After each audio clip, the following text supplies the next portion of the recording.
Bonjour et bienvenue sur la chaîne Tom et Evan. Aujourd'hui, on va continuer notre top 5 des cartes de chaque couleur de l'extension Sel Scintillant.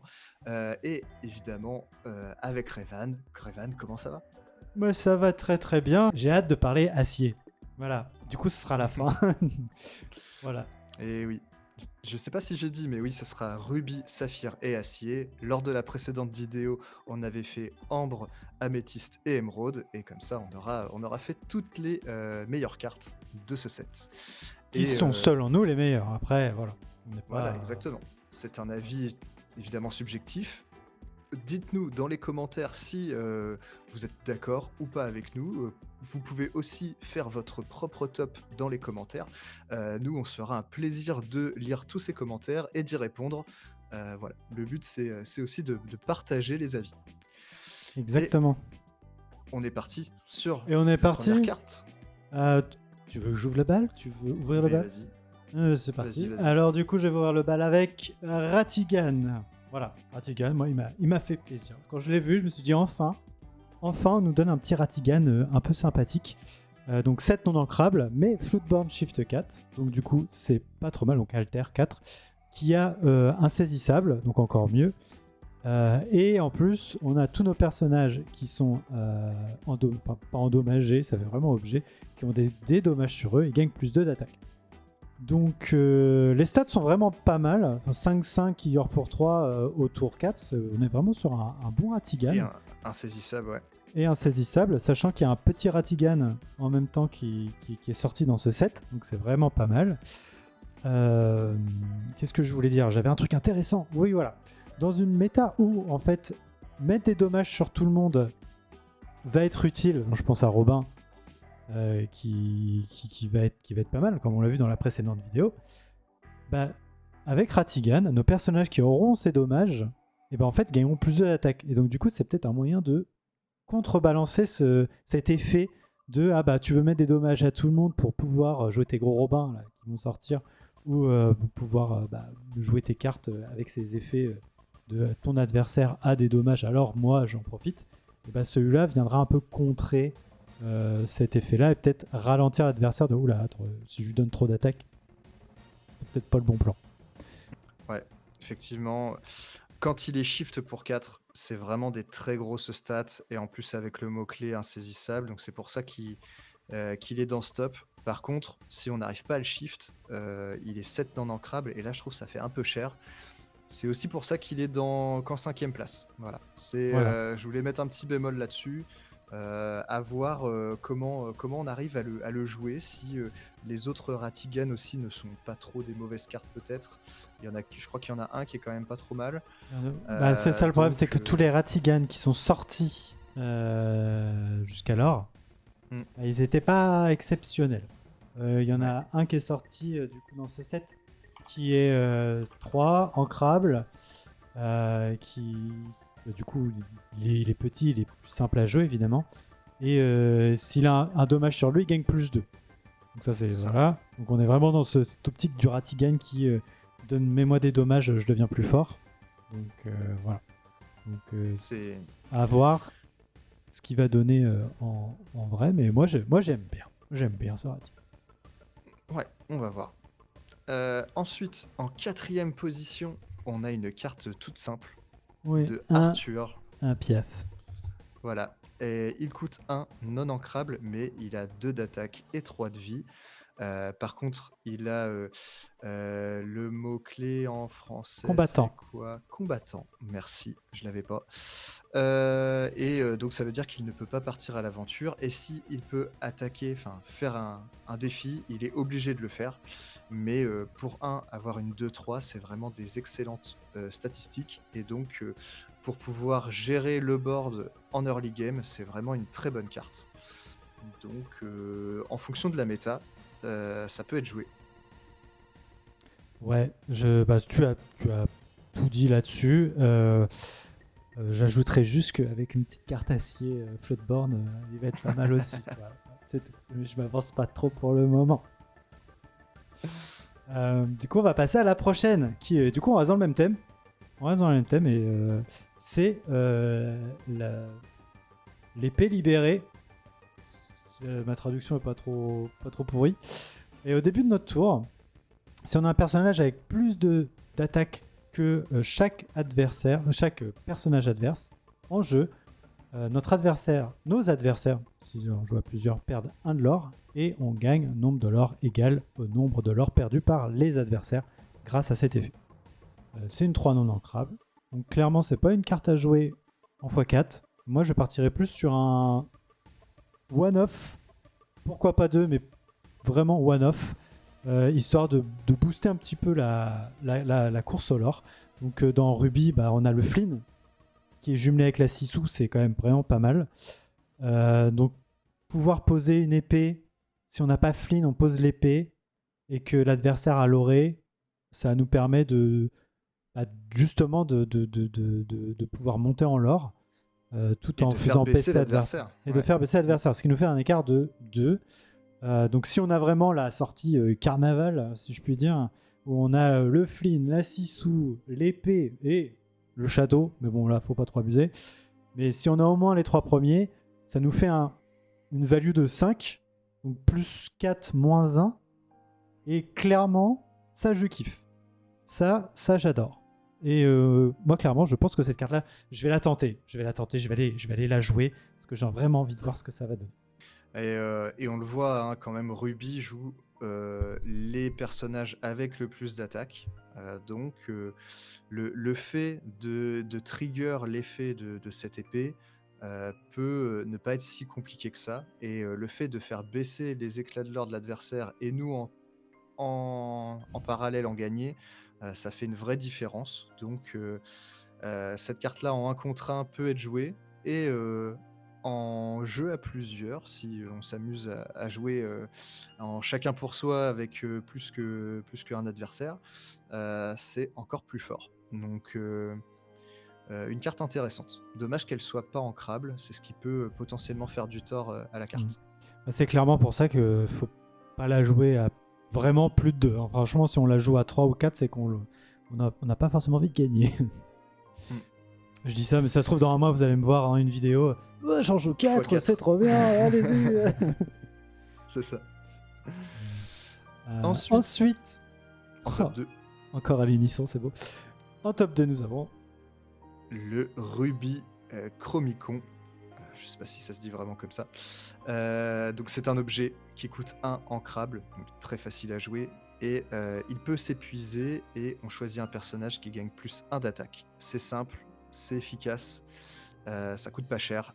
Et donc c'est pour ça que je pense que c'est un bon objet. Je pense aussi dans un bleu-rouge, avoir des objets pour les casser avec Flavorsham, c'est toujours très utile, toujours bon à prendre. Et même si on les stack, on peut facilement faire monter nos personnages en attaque. Et je pense surtout à Maui, qui est une carte très jouée côté Ruby, qui peut aller chercher un château de la reine ou d'autres lieux avec seulement un Ruby Chromicon. Donc voilà, je pense que c'est une carte qui sera jouée. Ouais, je pense aussi, et comme tu l'as dit, le bleu-rouge, ce qui est aussi intéressant, c'est qu'avec Flavorsham, ça va permettre de faire une surpioche. Donc c'est vraiment pas mal. Et concernant Maui, je tiens à dire qu'il n'ira pas taper la petite bibliothèque avec un seul Ruby Chromicon. Hein, voilà. Il en faudra 2.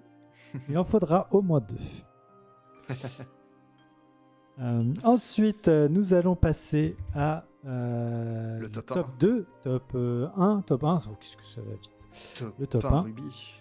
Du coup, on a mis le Robin des Bois, 4 non ancrables, 1-4, qui l'or pour 2. Quand ce personnage part à l'aventure, on peut regarder les 4 premières cartes dessus de notre deck. On peut révéler une action qui coûte 6 ou moins et la jouer gratuitement et mettre le reste en dessous de notre... Non, on les met pas en dessous, on les met dans notre défausse. C'est vrai, pardon. Oui. J'avais une autre... je réfléchissais à autre chose, à une autre carte en parallèle. Mais non, on la met à la discard. La carte en soi est un peu lente, mais l'effet de réussite est quand même assez bien. Parce que on retrouve un peu l'effet du prince Navin qui est dans Ambre. Et je trouve que c'est quand même... l'effet en soi, tu joues une chanson de 4 ou moins gratuit, c'est ça se fait. Enfin, c'est de la value brute. C'est 6 ou moins. Ouais. Tu y vas. Voilà. Donc, que ce soit un rouge gris, où tu vas, bah, du coup, non, grab your sword, je sais plus le nom en français. Tuons la bête. Tuons la bête. Ce rêve bleu. Perdu dans l'hiver. Enfin, j'en passe. Hein, voilà, la liste Côté est longue. gris à toutes les chansons. Ouais.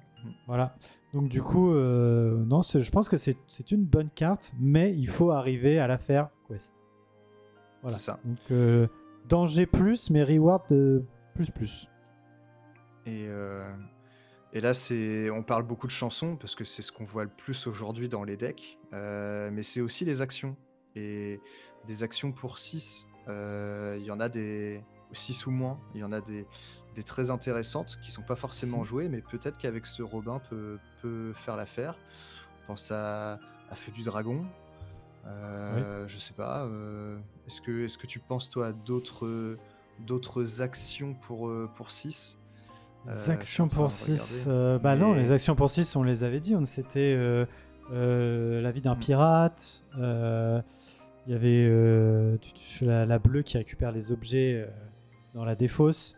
Sont toujours au nombre de 3 et c'est un peu dommage. Donc, est-ce qu'ils vont nous sortir dans le 7-6 des actions qui coûtent 6 7-6, des actions qui coûtent 6. En même temps, ce sera le moment.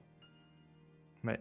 Pour le coup, à voir. Donc peut-être que ça peut être une bonne carte pour le 7-5, mais peut-être que pour le 7-6, ça sera encore meilleur. Ouais.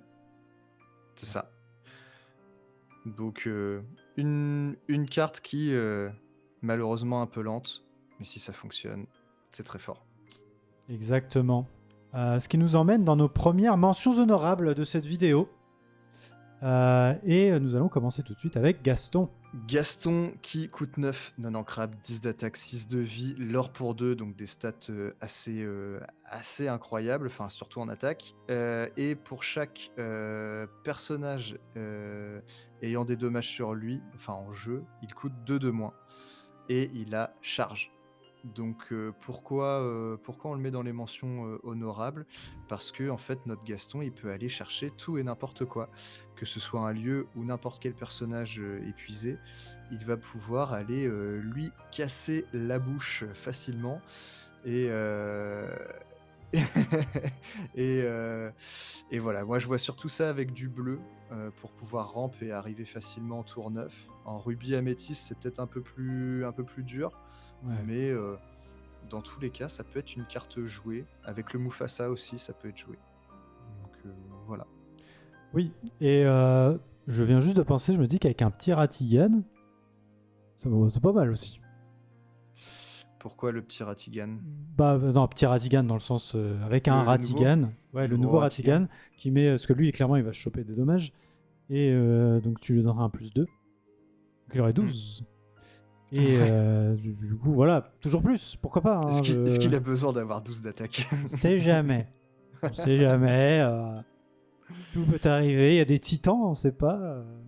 Ils sont pas là, hein, clairement pas dans le 7, dans le 7-5, mais clairement, ouais. Toujours plus. Moi, j'ai envie de dire, tant qu'on peut le booster, boostons-le. Hein. C'est plus la course au lore, c'est la course au dommage. Dommage d'attaque. T'imagines un jour un objet qui dit gagner autant de l'or que l'attaque de votre personnage. Ouais. Alors là, ça sera côté bleu du coup certainement. Ravensburger, hein, je vous donne des idées, hein, c'est gratuit, mais n'oubliez pas. Mais ouais, allez, on passe à la deuxième mention honorable maintenant, et c'est Donald. Donald 5 en crabe, 3-6 qui l'or pour 1. Qui est Shift 4, donc qui peut jouer sur plein de petits Donald qui existent déjà. Donc son effet qui est, en mon sens, le mieux, c'est son premier effet. Quand on joue ce personnage et qu'on l'a utilisé alter pour le jouer, chaque adversaire perd 2 de l'or, donc qui permet de continuer cette course vers le lore effréné qu'on a avec cette nouvelle méta, je dirais, en final, sur Ruby. Et si un adversaire a 10 ou plus de l'or, ce personnage gagne 6 d'attaque. Donc on est sur un gros body au final qui peut arriver tour 4. Donc ça peut être très très fort.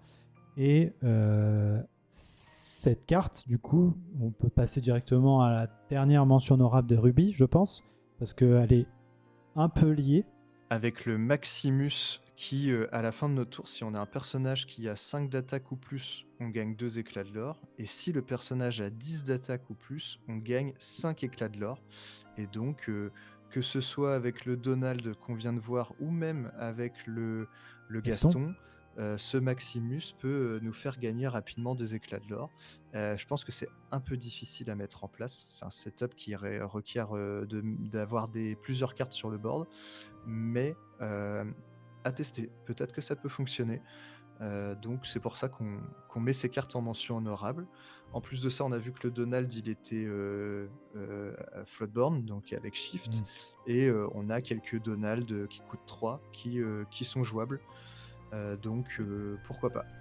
Il y a toujours des choses à faire, que ce soit côté rouge, gris ou jaune, enfin ambre, rubis et acier. Il y a pas mal de Donald qui sont jouables, qui coûtent 3 ou moins. Donc le shift est possible. Et si ce Donald légendaire qu'on a vu est joué, peut-être que Maximus sera joué aussi. Et oui, tu as tout à fait raison et tout dit. Du coup, je ne peux pas ajouter grand-chose sur ce Maximus. Mais voilà, je reviens sur mon toujours plus. Voilà, autant assurer les 5 de l'or en boostant à fond nos personnages. 20 d'attaque, on y va. Imagine ça marche 20 avec le d'attaque. Rubik Chromicron aussi. Mais oui, le Rubik, tout ce qui augmente au final. Tu fais un deck augmentation de dégâts et tu l'orques avec ton Maximus. 4 tours, t'as fini. Voilà. C'est ça. Et en plus, Maximus 3-5. Donc à part aller faire une Médusa, c'est un peu compliqué. Voilà. Mais après, est-ce que Médusa sera continué à être joué? On ne sait pas. Zeus peut le choper aussi. Mais... Zeus peut le choper. Après, voilà, toutes les cartes peuvent être chopables par quelque chose. C'est vrai. Donc, du coup, sinon, on joue plus de cartes. Voilà. On fait un deck à 0 et voilà. On joue que des Chromicrons là. Et on est fini. Et oui. Donc, ça, c'était la partie Ruby. Et nous allons donc passer à la partie Saphir. Donc la partie Saphir, nous allons commencer avec le top 5, du coup, toujours, on garde le même ordre, avec Pacha. Pacha qui, donc une 3 en crabe 0 et 4, qui a 2 effets qui, je pense, sont très intéressants. Donc au début de notre tour, si on a un item en jeu, on gagne 1 de l'or. Et au début de notre tour, si on a un lieu en jeu, on gagne 1 de l'or, et il or pour 2. Donc clairement, il va être là juste pour faire de la course au l'or. Moi, j'aime bien cette idée d'avoir 2 passifs qui ont le même résultat mais pour 2 conditions différentes. Ce qui fait que l'adversaire va être obligé de gérer le Pacha. Avec 4 de vie, c'est assez compliqué de le gérer à un tour 3. Donc à part une bagarre ou une Sissou, mais du coup on reste côté Ruby, ça va être un petit peu dur. Ah ouais, il y avait Baboom, tu me diras. C'est vrai, côté gris, on est pas mal aussi, côté Blast. Il en faut 2 des Baboom. Mais il en faudrait 2 des Baboom. Ouais, effectivement, je pense que ça peut être joué, quitte à pas partir à l'aventure avec lui, mais juste le laisser redresser pour gagner nos petits éclats de l'or, on va dire de manière passive. En plus, les conditions, c'est item ou lieu, et donc globalement des cartes qui peuvent rester sur le board, pas forcément des personnages. Ouais, le Pacha peut faire monter en encre, c'est un héros, et je pense que dans un deck héros, on a pu voir beaucoup de cartes au 7-4 qui avaient des synergies avec ce mot-clé héros, et ça peut faire quelque chose encore, faut tester. Oui, ça va être très fort. Moi je pense à Philoctète qui est tour 4. Philoctète tour 4, donc si un Pacha sort derrière, déjà ça fait 1 de l'or gratuitement. Et puis ensuite il y a le passif qui rentre en jeu. Mais il y avait aussi une carte jumelée de plus ou moins avec Shisha, avec Pacha, qui est Shisha du coup. Moi j'aime beaucoup Shisha parce que au final on pourrait, donc c'est une 2 non ancrable de 1, et durant notre tour, quand on met une carte dans notre réserve d'encre, et si c'est la seconde carte qu'on a mis ce tour, alors on pioche une carte. Et moi la curve que j'aime bien, c'est que tour 1, on joue un objet qui nous permettra de piocher pour après. Une sucette comment ça s'appelle? Une glace à l'eau. Une glace à l'eau. Je sais pas pourquoi j'appelle toujours ça une sucette. Une glace à l'eau. Tour 2, on joue une chicha. Tour 3, on chante Je vole. On joue Pacha. Et là, on a déjà ancré 1, 2 cartes, 3 avec le tour 1. On a pioché une carte Ouais. et on a mis un body qui va nous rapporter du lore sur le long terme. Sachant que si tour 1 on a joué un objet, tour 4, C'est ça. on en gagne encore un de l'or. Et moi je On trouve récupère du lore. cette succession, et elle est vachement stylée, je trouve. Ouais. Et même sans parler du Pacha, la Chicha est une bonne carte, puisque le fait qu'elle soit tour 2, tour 3, tu joues le Mickey. Oui, Et le je Mickey. vole, par exemple, si tu fais Mickey, je vole, ou juste Mickey. Dans tous les cas, c'est dans la bonne curve, ça se suit, et tu pioches ta carte tout en mettant une carte supplémentaire en encre. Mm. Donc la carte est bien designée, en tout cas, je trouve. Ouais, je trouve elle est vraiment pas mal. Elle est vraiment pas mal. Il y aura un monde où ça serait pas la seconde, mais toute carte ancrée supplémentaire vous permettre de piocher une carte. Mais là, on passerait sur un 5 non ancrable. C'est ça. Ça serait un Tu petit peu sais, en plus, trop abusé. il y a une carte qui met 3 d'encre directement, mais aussi pour l'adversaire. Une chanson, là, avec le génie. Ouais, et puis pour chaque, tac, Si c'était cet effet-là, tu piochais plus 3 3. cartes d'un coup, quoi. Ouais, ça serait abusé. Ouais, on va pas trop s'attarder sur Chicha, c'était Bref. juste une petite carte Ouais. que je voulais parler pour la technicité. On va passer ensuite à la On va prochaine. passer au top 4. Top 4, Hideaway. Donc on peut mettre un lieu ou un objet sur le board, que ce soit à nous ou à l'adversaire, en encre, face cachée épuisée. Et donc ça peut permettre soit pour nous de ramper, mais on va perdre une de nos cartes, ce qui est dommage. Je pense que c'est pas ça le but de cette carte. Ça va vraiment être de pouvoir gérer les objets ou les lieux adverses. Et la compensation, c'est que ça va dans sa réserve d'encre. Mais c'est une maigre compensation, je pense, pour aller chercher une carte vraiment problématique. Je pense à des châteaux de la reine, ou à des lieux, ou à un sous-fétiche. Enfin voilà, ce genre d'objets ou de lieux qui pèsent sur le board et qui peuvent être compliqués pour le bleu à gérer. Et là, pour 2, hop, on s'en débarrasse et c'est fait. Et en plus, c'est ancrable. Donc même si c'est pas utile Ouais. dans un match-up, elle peut partir en encre. Oui, je suis d'accord avec toi. Je n'ai pas plus de choses à rajouter sur cette carte. Du coup, on va passer au top 3, si ça te va. Donc top 3, nous allons parler du petit canard Donald Duck. Donc 5 ancrables, killer pour 2, 3 d'attaque, 4 de vie. Quand ce personnage entre en jeu, on peut prendre la carte du dessus de notre deck et la mettre dans notre réserve d'encre face cachée. Donc là, on est clairement sur l'effet du Mickey, mais en tour 5. Et donc c'est vrai que là, la curve est quand même assez excellente aussi. Donc tour 3, on joue un Mickey, on a 4. À tour 4, on met une encre, on a 5. On joue le Donald, et là, on passe à 6. Et on n'est que tour 4. Et c'est quand même assez abusé de pouvoir arriver là, sachant que tu as potentiellement aussi joué des jeux vol, tout ça, avant, donc tu peux aussi arriver un petit peu plus haut. Ça va être très très fort, cette carte. L'avantage de ces cartes comme Mickey ou ce Donald, c'est qu'on n'utilise pas des cartes de notre main pour qu'elles aillent en encre. On utilise des cartes du dessus de notre deck. Et donc ça nous fait utiliser moins de ressources pour ramper. Donc ouais.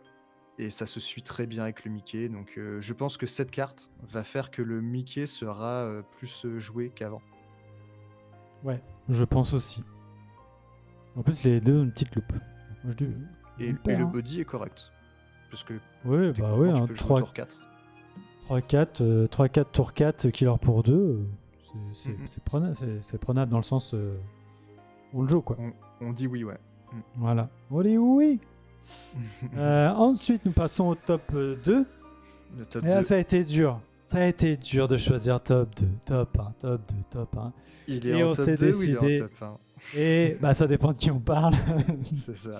Mais non, du coup, en top 2, nous avons Merlin. Eh oui. Et oui, donc Merlin, il coûte 6, il n'est pas ancrable, il a 3 d'attaque, 7 de vie, l'or pour 2. Il s'altère pour 5. Et si on le joue en utilisant sa capacité alter, eh bien, on peut aller chercher n'importe quelle carte de notre deck et l'ajouter à notre main. Et donc c'est le 1er, Omni tutorisation, Tuto. Omni omni-tuto. Tuto. On va Parce qu'on chercher ce qu'on avait, veut. on avait la grand-mère Madrigal qui permettait d'aller tuto un Madrigal. Donc du coup, c'était C'est limité. ça. Mais alors là, on a un Merlin qui va chercher une carte. Alors, il faut utiliser Shift pour le jouer. On a plusieurs Merlins avec qui ça fonctionne très bien, puisque c'est Shift 5. Donc tous les Merlins qui coûtent 4 vont être très utiles. Évidemment, on pense tout de suite à Améthyste, puisqu'il y a les Merlins chèvres, Merlin lapin qui sont très joués et très forts. On a un Merlin tortue qui va sortir. Un Merlin tortue, on a un Merlin surfeur.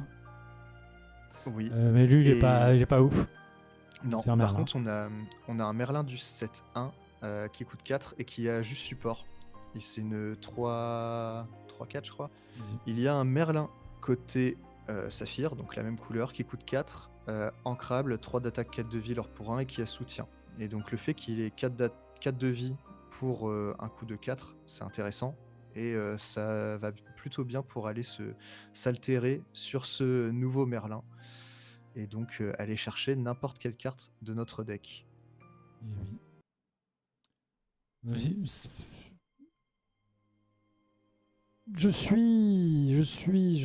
J'étais extasié devant cette carte quand elle a été annoncée.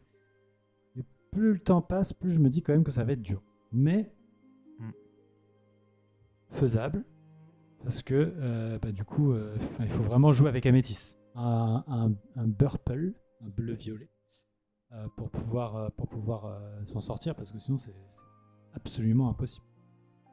Bah, il n'y a pas assez de Merlin sinon. Ouais. C'est ça. Il y a surtout que des Merlins dans 2 couleurs. Donc du coup, ça limite. Enfin, ça limite. Ça force le jeu à aller en bleu-violet si on veut jouer Merlin. Après, à voir si c'est...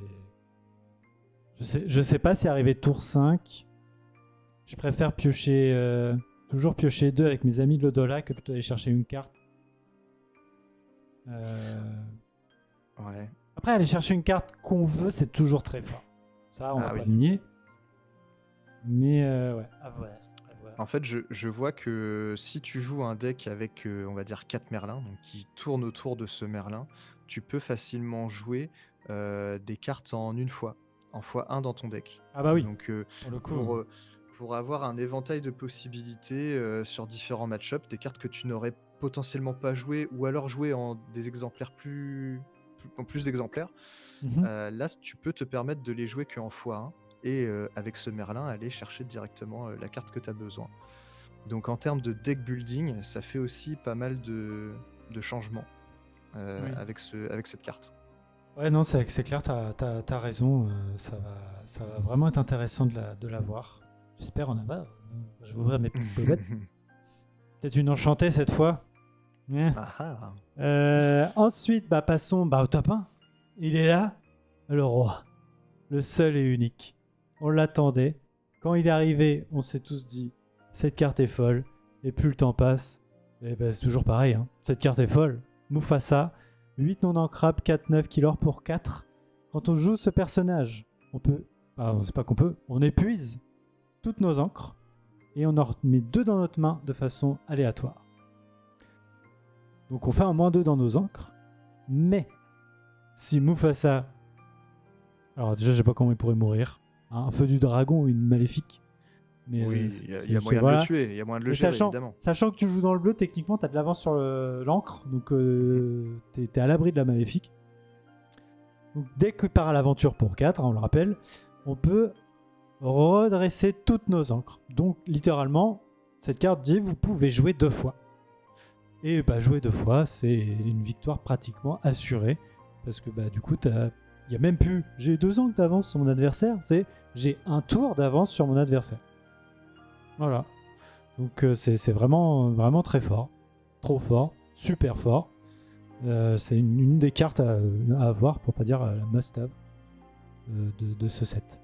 Ouais, je suis assez d'accord avec toi. Hein. Je pense que c'est une carte qui va être très jouée dans bleu, je pense. En tout cas, dès qu'elle va arriver sur le board, l'adversaire va absolument devoir la gérer, sachant qu'il a 9 de vie.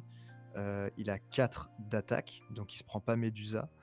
Et le petit bémol, bah, c'est que quand il arrive en jeu, bah, tu dis fin de tour parce que tu épuises toutes tes encres, mais il te fait récupérer 2 cartes en main.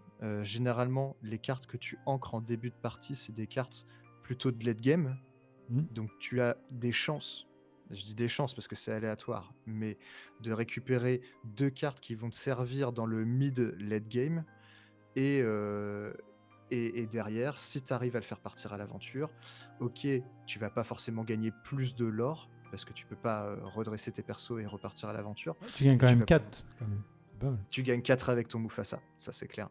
Mais bah, voilà, tu peux rejouer un deuxième tour, en tout cas des cartes de ta main et ça c'est excellent quoi, c'est vraiment très, très fort. Et ouais, beau Mufasa. Belle enchantée aussi. Belle enchantée de Mufasa. L'artwork de la légendaire est Ah oui, sublime. il est magnifique. Il est magnifique. Ah, donc on va passer maintenant aux mentions honorables. Donc, en mention honorable, nous avons la belle qui coûte 2. Qui coûte 2, non. Qui coûte 4, pardon. Non ancrable, 2 d'attaque, 3 de vie, l'or pour 2. Elle a hors d'atteinte. Et quand on joue ce personnage, elle donne hors d'atteinte jusqu'au début de notre prochain tour à tous nos personnages. Et donc, elle va pouvoir venir protéger notre board. On pense à pas mal de cartes, hein, que ce soit l'autre belle qui nous fait gagner des éclats de l'or. Enfin, dans tous les cas, c'est un effet qui est fort, qui est utile, et en plus, elle-même a ce hors d'atteinte, et donc elle pourrait potentiellement aller gagner 2 éclats de l'or au prochain tour. Donc, une carte qui peut être jouable et qui peut être utile. Je pense à nouveau dans un deck héros, puisque c'est un héros, une princesse. Voilà, il y a des choses à faire. Ouais, carrément. Moi, je pense aussi peut-être à faire un deck full ward avec Aurore du 7-1, je crois, ou 7-2, Oui, 7-1. qui ward aussi, je crois, les Tous les lieux autres ou les persos. items, je ne sais plus, et il y en a une qui ward les personnages. Je crois qu'il y en a une qui ward. Vos adversaires ne peuvent pas choisir vos objets avec leur capacité et effet de carte. Et c'est Ok. du 7-4. Allez au 7-4, du coup. Ok. Elle n'est pas 7-2 ou 1. C'est du 7-4. Et les autres, du coup, protègent. Les autres personnages gagnent hors d'atteinte. Donc la Aurore à 5. Donc c'est le même effet.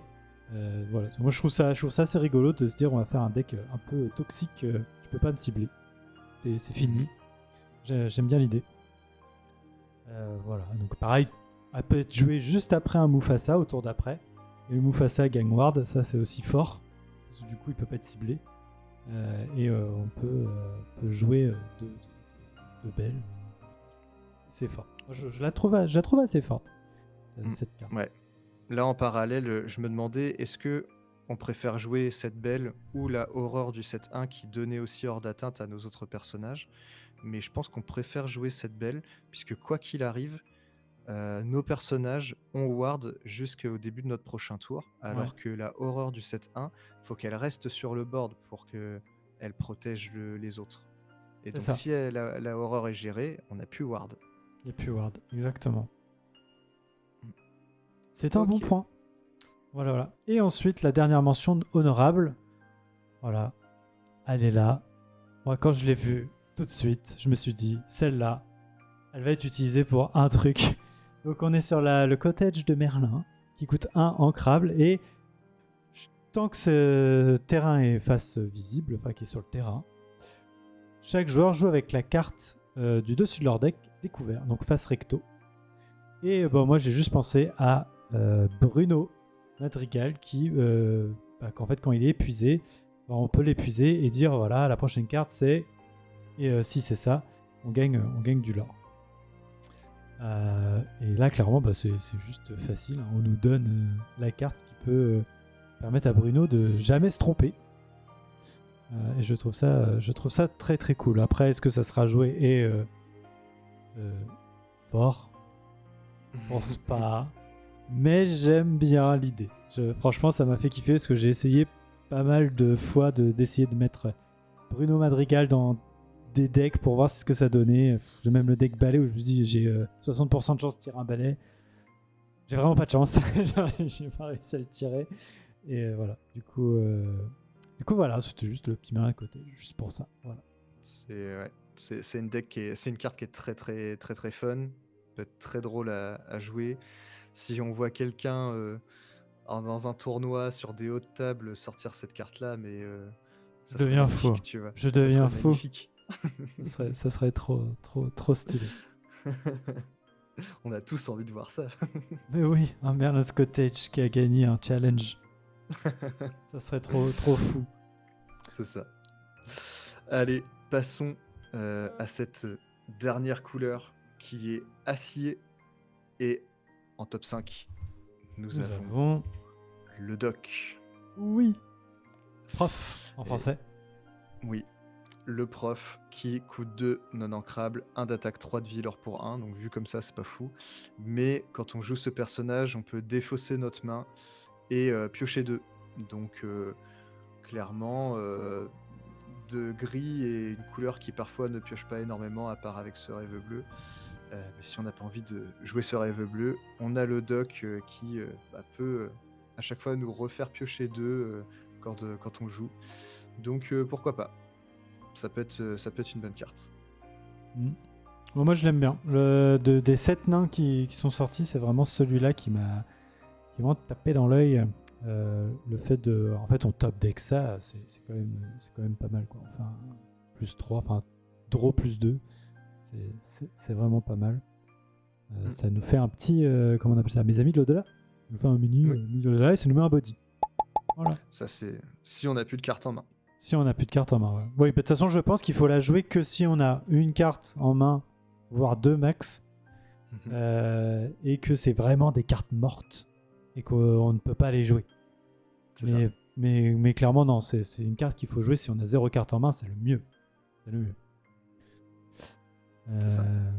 Ensuite, on va passer au top 4, le petit top 4, qui est Kronk, le chef de la sécurité. Donc 7 non ancrables 6-6, qui est un alter pour 5 durant notre tour. À chaque fois que ce personnage bannit un autre personnage dans un défi, on peut jouer un caractère qui coûte 5 ou moins gratuitement. Donc, avant qu'il sorte le petit Kronk, elle n'était pas ouf, mais maintenant que le petit Kronk est sorti, le gris à tour 1, je crois. Il va tour être 2, tour 2. Tour 2 Il me semble, ouais. Attends, je vais vérifier. Et c'est tour 2, exactement. Tour 2, Challenger plus 1, 4. Et on crabe. Passage. Donc oui, il va être. Moi, je pense qu'il va être pas mal ce Kronk, parce qu'en plus, en soi, si on l'altère, au final, il peut taper directement, et avec 6 d'attaque, il va obligatoirement pouvoir bannir un personnage qui est engagé sur le terrain adverse, s'il n'a pas évasif, bien sûr. Parce qu'avec 6, on a à peu près tout. Donc c'est plutôt assez fou. Et donc on peut jouer un personnage pour 4. Donc ça veut dire que là, pour 10, on a quand même 2 bonnes cartes qui ont été jouées. C'est ça. En fait, je pense que le setup peut être un peu compliqué pour 5, activer son effet. Parce qu'il faut qu'il bannisse un personnage au combat pour faire son effet. Mais si on arrive à le faire, derrière, potentiellement, on peut jouer un Robin des Bois, on peut jouer une bête, enfin des personnages qui coûtent 5 et qui sont forts côté acier, il y en a beaucoup. Et si c'est avec une autre couleur, ça évidemment, on peut penser à d'autres cartes. Mais rien que côté gris, il y a du lourd. Donc ça, si on arrive à faire son effet, le Kronk, il est vraiment solide, quoi. Et c'est un Floodborn, donc peut encore trigger d'autres effets, même s'il n'y a plus Bucky, évidemment. C'est ça. En plus, c'est quand même dommage quand même qu'ils nous sortent un Kronk pété et qu'ils ont banni Bucky. Alors, je veux dire, il y avait un lore là à respecter quand même. Et ils l'ont pas respecté. C'est vrai. Mais voilà. Intéressant. Et le petit Kronk qui est pas mauvais. Et comme il a 4 de vie, il peut résister et du coup se faire altérer par le Kronk chef de la sécurité. C'est ça. Ce qui nous amène à notre top 3. Oui, top 3, nous avons Simba. Simba. Voilà. Après Mufasa, nous avons Simba. Simba qui coûte 6 ancrable, 3 d'attaque, 5 de vie, l'or pour 1. Donc au niveau des stats, c'est moyen, mais il peut s'altérer pour 4. Et Ça donc peut ces être stats deviennent intéressant. un peu plus sympathiques. Mais surtout, il a un effet qui est très bon, c'est lorsqu'on joue ce personnage, on peut bannir un objet ou un lieu. Et ça, c'est très fort. Et c'est très Eh oui. fort parce que on jouait déjà Libérer les Titans, qui coûtait 3, mais c'était une action. Derrière, on n'avait pas de board. Lui, c'est un personnage qui, mine de rien, a un body, on va dire, quand même correct. Et qui fait un effet quand il arrive en jeu. Donc, une carte qui me semble très solide. Ouais, je pense qu'il va être joué. Surtout qu'il y a toute une palanplée de petits Simba qui se baladent à peu près dans toutes les couleurs possibles et imaginables. Déjà, ils en ressortent une en plus dans le rouge. Ils sortent un petit Simba là dans le 7-5. Même côté gris, hein, il y a un Simba pour 3 qui est pas mauvais. Il y a un petit Simba pour 3, bah voilà. Je pense que ouais, un petit deck Simba, ça peut être mal. Surtout qu'on a vu qu'il y a le Simba qui est rejoué dans quelques decks, le 7, Simba à 7 là, qui a double choix, piocher 2 cartes et défausser 2 ou infliger 2 dommages à un personnage. C'est ça. Voilà. Donc, du coup, il y a moyen de faire des choses. Et puis en plus, cette carte, en plus d'être caractère, elle est ancrable. Ça, c'est vraiment pas mal. On part sur une bonne carte. Une bonne base, ouais. Exactement. En top 2. Et en top 2, nous avons... Sort de nulle part un peu, mais elle est très forte. Nous avons Patibulaire, dit Pete. Quand vous jouez ce personnage, votre adversaire ne peut pas jouer d'action jusqu'au début de votre prochain tour. Ce qui va permettre du coup de bloquer l'adversaire de manière générale, parce que des actions, tous les decks en jouent. Certains decks plus que d'autres. Et un Patibulaire qui se fait bounce pour le rejouer derrière, pour rebloquer l'adversaire. On arrive sur une loupe un peu infâme où l'adversaire ne pourra rien faire, mis à part jouer des personnages. Si il peut. Voilà, donc ça peut bloquer les styles Song. Je pense à eux, parce que du coup, avec les Ariel qui chantent tout pour rien, c'était quand même assez fou. Mais c'est vrai que Pete peut être un bon personnage à jouer dans son deck acier pour contrer à peu près tout. Ça protège de Brawl, ça protège de ce rêve bleu, enfin voilà, de toutes les actions très néfastes au développement du in-game. Ouais, effectivement, ce Patibulaire me semble indispensable maintenant dans tous les decks gris. Et je pense qu'on le verra partout. Enfin, tous les decks qui jouent gris vont jouer en x4. x3 ou x4, c'est sûr. Et en plus, on verra. Ça avance pas trop non plus en disant que tout le monde va le jouer, mais c'est vrai qu'il y a moyen qu'elle soit présente. En fait, je pense que c'est vraiment une carte qui, jouée par des très bons joueurs qui, on va dire, anticipent vraiment ce que va faire l'adversaire, ceux qui connaissent vraiment bien tous les decks de la méta, quelle carte est bien jouée à tel timing, à tel tour, etc. Jouer le Patibulaire au bon moment, ça fait la game, hein. Ça peut faire très très mal. C'est vrai. Donc ça me semble très fort. C'est une carte assez technique du coup ouais. à sortir. Faut bien connaître la méta, ouais. Mais on a un top 1 qui ne sera pas... Tout le monde ne sera pas d'accord avec nous, je pense, pour cette carte. C'est pas grave. Mais nous, on l'aime bien. Oui. Arthur. Et c'est Arthur. Oui. Vas-y, je te laisse la faire, je sais que t'as envie. Ouais. Alors, Arthur 7, non ancrable, 3-6 Floodborn qui s'altère pour 5, qui part à l'aventure pour 3. Mais quand on joue ce personnage, on peut choisir un personnage. Il gagne, pas forcément le nôtre, mais c'est quand même mieux. Il peut choisir, il gagne 2 d'attaque en Challenger. Il gagne Résiste plus 2. Et il peut attaquer les personnages redressés. Donc, on a une petite curve aussi sur celle-là, qui était pas trop mal. C'est de pouvoir jouer un Robin tour 3. Pour un tour 4, il existe en émeraude un Arthur qui coûte 4 aussi. Donc Mhm. du coup, pour jouer ce Arthur tour 4, et ensuite tour 5, on altère notre Arthur, et on peut envoyer Robin à l'attaque sur n'importe qui, du coup, parce que il peut attaquer tout le monde enfin tous les personnages qui sont debout, du moment qu'ils sont pas évasifs, tout ça. Il gagne Challenger plus 2, donc il a 5 d'attaque, il prend pas 2 de dommages, donc il a 6 de vie, je crois, le Robin, ou 5 Oui, 5 6. 6 de vie, donc du coup, voilà, il va pas mourir sur le trade. Et en plus de ça, vu que c'est Robin, il gagne plus 2 de l'or. Et je trouve que c'est quand même assez exceptionnel. Je trouve que si ça sort, c'est quand même ouf. Et même si c'est pas Robin, un autre, c'est pas grave. C'est ça.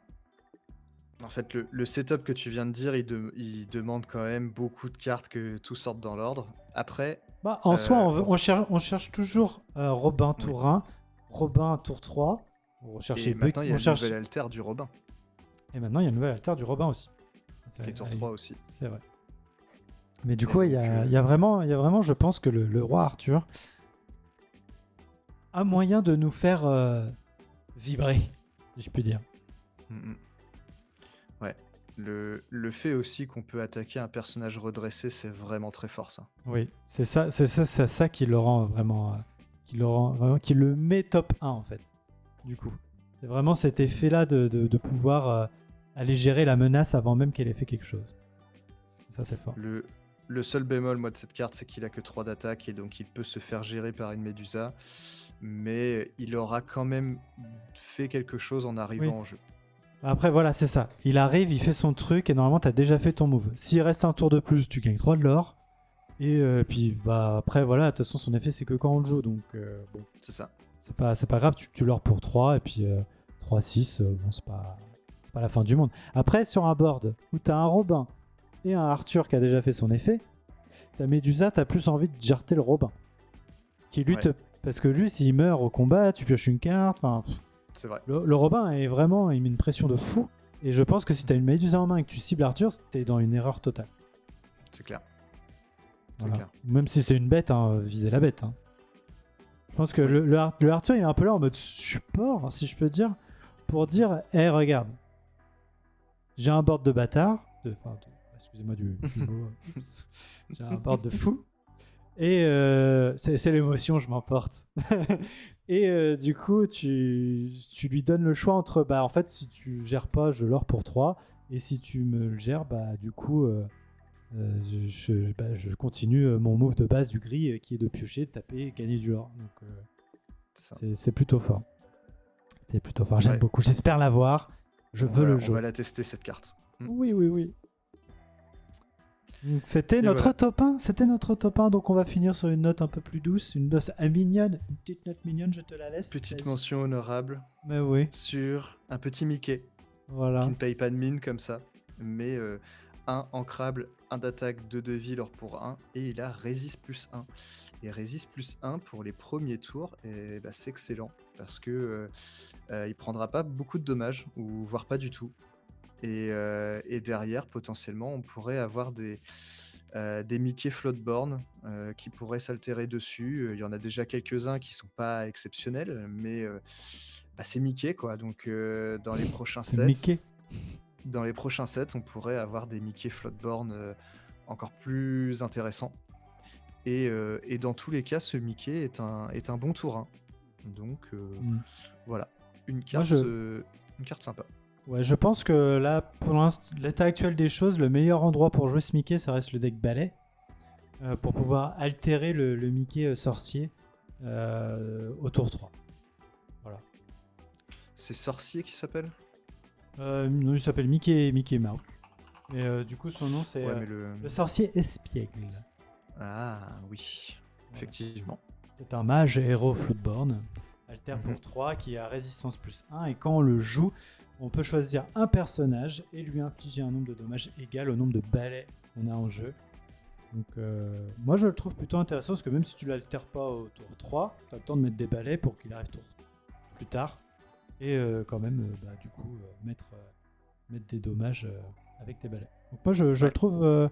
je pense que dans mon deck balai, qui est en construction depuis un petit moment maintenant, mais j'ai envie de le finir. Et je pense que je vais l'ajouter. Et vu que c'est une peu commune, très clairement, elle va être facile à choper. C'est ça. Et voilà, on a fini. Enfin, c'est top. Ouais, C'était c'était pas facile à faire, hein, parce que on a renoncé quand même à pas mal de cartes.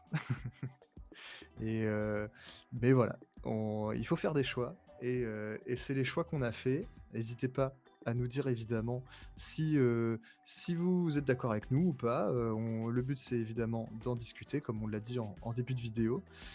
Heu, voilà, c'est à peu près tout. En tout cas nous, cette extension elle oui. nous plaît bien et on va vous proposer des openings divers et Oui, variés. ça va venir. On a prévu quelques trucs assez sympathiques. Bah, je pense qu'on peut parler de la team. Voilà, avec Tom, on a rejoint une team Illuminous Legacy et du coup, on a prévu de faire des choses ensemble. On a déjà commencé, si vous avez eu C'est ça. l'occasion de voir. Et voilà, donc on va essayer de produire plus, mais essayer de garder un rythme convenable, d'une qualité convenable. Voilà. J'ai l'impression d'être un Voilà, politicien convenable. c'est ça. Donc c'est une team où on essaie globalement tous les mardis soirs de proposer un live et, et la team pourra faire d'autres lives durant la semaine, mais pour le moment on a commencé les mardis soirs à se réunir, on a essayé de défier plusieurs fois Ursula, on a fait des parties en remote, voilà, ce Mhm. genre de choses. Donc n'hésitez pas à aller sur la chaîne Twitch des Illuminers Legacy et nous faire un coucou On mettra sur en cette chaîne, description le lien. évidemment. Eh bien, on va vous souhaiter une bonne fin de journée, soirée, nuit, comme d'habitude. Et puis on vous dit à la prochaine. Et peut-être la prochaine vidéo sera un opening, tout simplement. Très certainement. Voilà. Allez, bonjour. Bonjour.